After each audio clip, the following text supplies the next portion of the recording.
Muling ginigiit naman ni President-elect Rodrigo Duterte na ang Bureau of Internal Revenue, Bureau of Customs at ang Land Transportation Franchising and Regulatory Board ang mga pinakatiwalang ahensya ng gobyerno. Sinabi ito ni Duterte sa kanyang kauna-unahang press briefing kahapon matapos maiproklamang Pangulo.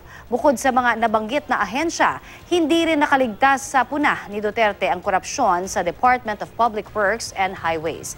Pati na sa hanay ng mga pulis kung saan naging kalakaran na ang pagtanggap ng pera mula sa mga ilegal na aktibidad.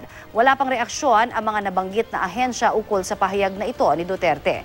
Pero dati na ring sinabi ni BIR Commissioner Kim Henares na ginawa naman nila ang lahat para maiangat ang estado ng bansa sa pamamagitan ng tamang koleksyon ng buwis. I do not want people queuing. I do not want people spending money just to get something from government. For the simple reason na bayad na kami.